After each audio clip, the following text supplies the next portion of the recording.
So today is Monday and I had set up a little still life here on my desk yesterday because I took some more daffodils from my garden and put it in a vase.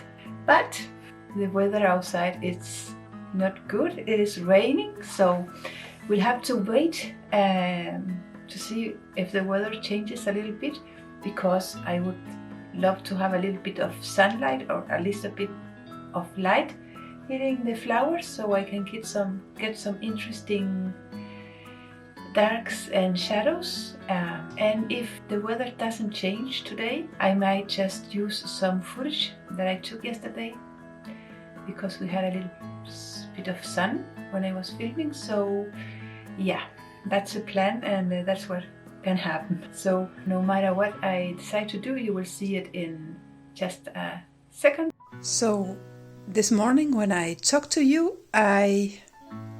for you just some seconds ago, I didn't want to just sit and wait for the sun to come out, so I have been painting a little bit here with oils, and I'm making a little series of landscapes with snow. So I decided to do it this way. This is something new that I'm trying, so I will not film this while I'm doing it, but cover my oils so they don't dry. I don't know if that helps, but I'm hoping it does. And yeah, so let's get into this project here.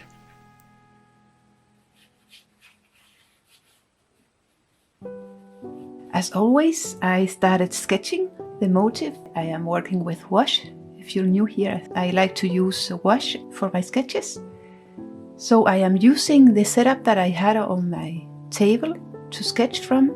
And then, because the light wasn't good that day, I used some of the, as I mentioned before, some of the images that I took the day that I set the still life up.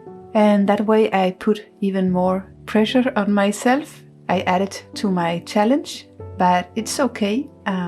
I know that I need to set some challenges up for myself if I want to grow as an artist. And after I finished my sketch, I started painting the motif and using that reference image that I talked about. First, just putting the first layers of color, just to give myself an idea of how this would look like.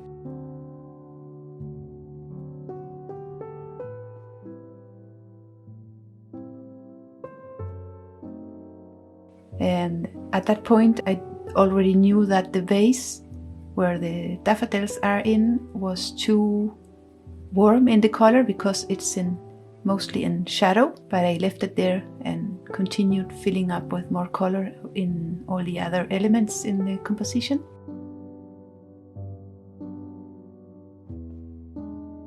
And despite this looks, I know when I speed my painting sessions up, it looks like I did it so without thinking, or it looks easy for me to do, but this actually took me 5 hours. So that's why I decided to speed this video up, so you can see all what I am doing, and also because it is easier for me to edit, I have to admit. And yeah.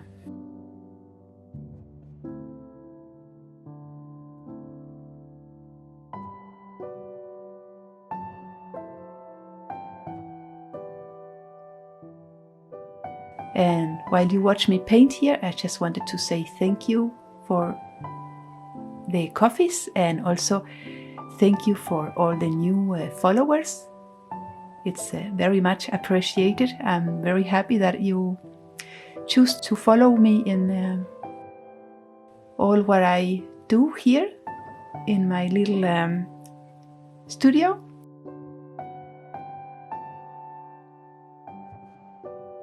In this channel, I try to show all my struggles, all what I am learning,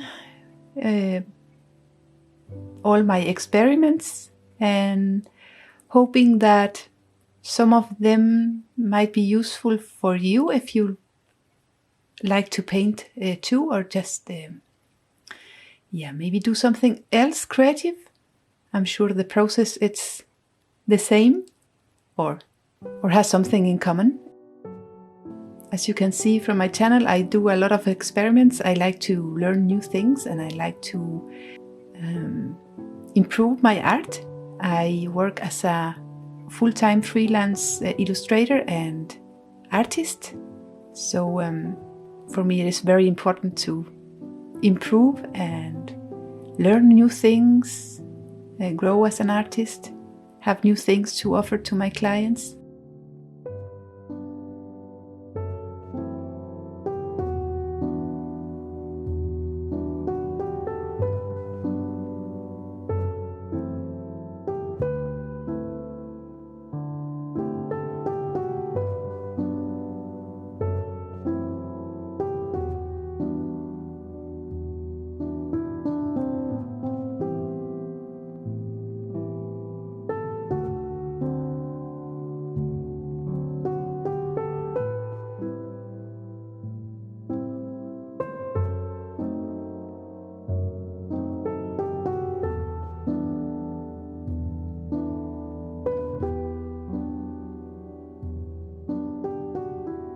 And back to the painting, you can see now that I have already or almost filled up all the paper with paint.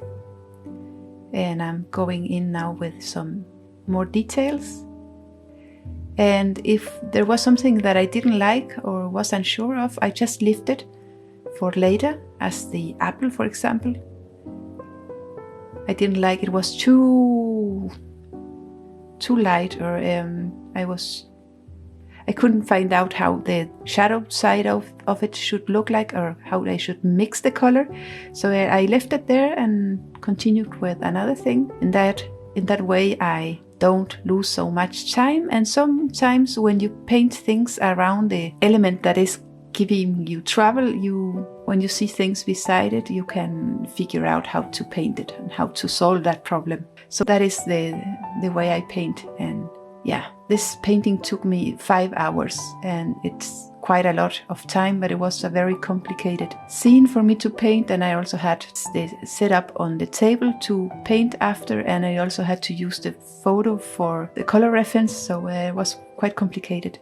But yeah, what I was saying was that I just paint another thing if something is giving me problems or I am in doubt of how it should look like. And then when I have something beside to compare, I can sometimes I can figure out what is wrong with it. And yeah.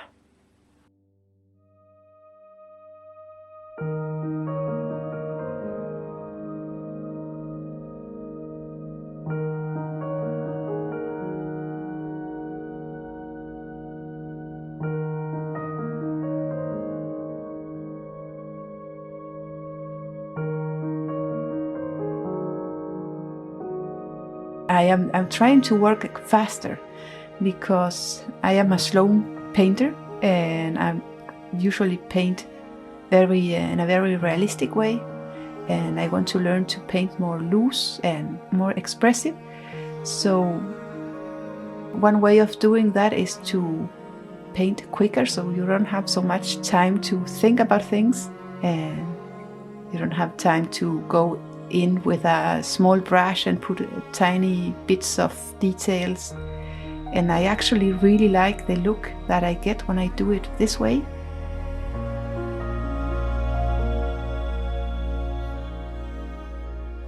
But in this painting, at the end you will see that I actually got a little bit too tight with the apple and also the books.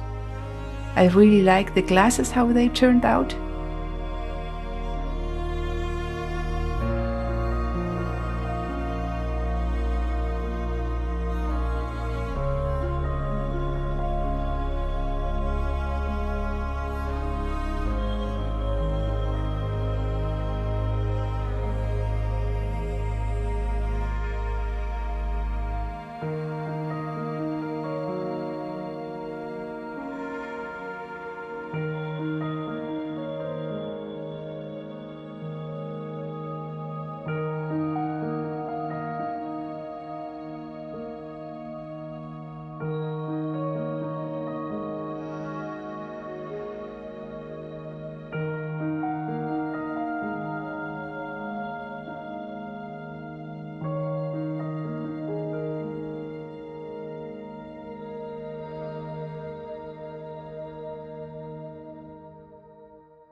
because I didn't want to use more time on this, I left the little green jar behind the apple as it was, but the handle, I don't know if you call it that, is actually wrong. It's a little bit too big, or the perspective is wrong, but I left it there because, yeah, I learned from that anyway. So, and it's just a sketchbook, so it's not any piece that I want to sell or show to clients. It's just for my own sake that I do this. And of course I show you here what I'm doing.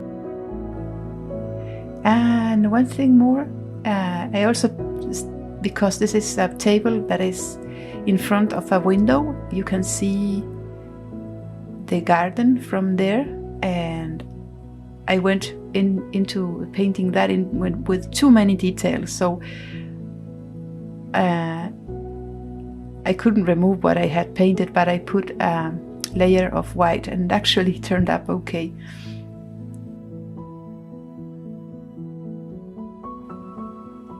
The last thing that I worked with was the daffodils in the vase. In my last video I painted daffodils for the first time, also in a little still life setup, and I had a lot of trouble painting these daffodils in a loose way. So that is why I chose to try it again. And the daffodils turned out much better than last time, despite having to use the setup and a photo for color reference. And I'm sorry for the glare. Some places has a glare that looks like white, but it's just glare.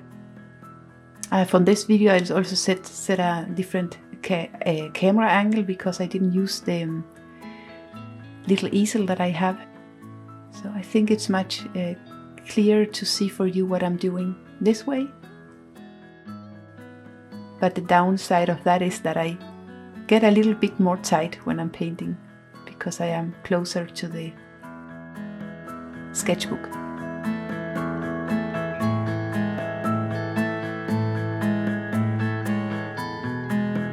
Well, the time was running from me.